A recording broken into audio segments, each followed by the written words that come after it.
Hi friends, இது எந்த இடம்னு கேட்டிங்கன்னா சிவன் கோயில் தான். அந்த ஒரு சிலை இருக்குல்ல, முருடீஸ்வரர் கேள்விப்பட்டிருக்கீங்களா? முருடீஸ்வரர் ஆந்திரா சைடு இருக்கு இல்லையா, கர்நாடகா அந்த அந்த சைடெல்லாம் இருக்குது இந்த கோயில். சரியானது. அந்த முருடீஸ்வரர் கோயிலுக்குள்ளே போனால் இது மியூசியம், முருடீஸ்வரர் மியூசியம்னு ஒன்று இருக்குது இல்லைங்களா, 20 ரூபா டிக்கெட்டு எடுத்துகிட்டு உள்ளே போனீங்கன்னா இதெல்லாம் இருக்குது, நல்லா இருக்குது. வீடியோ எடுக்க விட்டாங்க, எல்லாமே பண்ணிக்கலாம். ஆமாங்க, இந்த டைம் தான் நான் போய் உள்ளே போனேன். இதுக்கு முன்னாடி மியூசியம் இருந்துச்சுன்னா எனக்கு தெரியாது. போயிருக்கேன் இந்த கோயிலுக்கு 2 டைம் போயிருக்கேன். இது 3வது டைம்னு நினைக்கிறேன். 3வது டைம் போகிறேன். மியூசியம் இருந்துச்சு.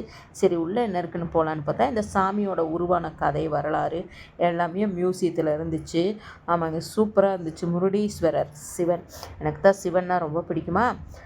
முருடீஸ்வரர் சிவன் கோயில் மியூசியம் தாங்க இது. சூப்பராக இருந்துச்சு. நீங்கள் கண்டிப்பாக போனீங்களா அந்த மியூசியத்துக்குள்ளே போயிட்டு பிள்ளைகளுக்கெல்லாம் கூப்பிட்டு போய் காமிங்க என்னென்ன இருக்குதுன்னு.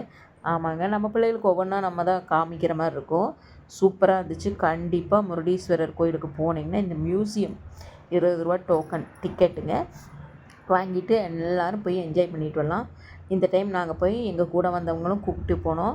ஆமாம், இந்த லாஸ்ட்டில் இருக்கிறது இதுதாங்க. ஒரு இதே எடுத்திருக்கேன், தனியாகவே எடுத்திருக்கேன் நான். இந்த கோயில், இந்த சிலை இதெல்லாம் எப்படி உருவாச்சு அப்படிங்கிறத அந்த இதில் போட்டிருக்காங்க அவங்க எழுத்தில், கர்நாடகாவில் எழுத்தில்.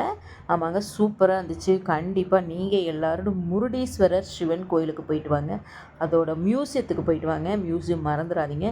நாங்கள் எல்லோரும் போனோம். ரொம்ப சின்ன பையங்களெல்லாம் உள்ளே கூப்பிட்டு போனோம். ரொம்ப பிடிச்சிருந்துச்சு. கண்டிப்பாக அனைவருக்கும் பிடிக்கும். ஏன்னா ஒரு கோயில் எப்படி உருவாகுது அப்படிங்கிறது தெரிஞ்சுக்கிறதுல நம்மளுக்கு ரொம்ப சந்தோஷம் தானே.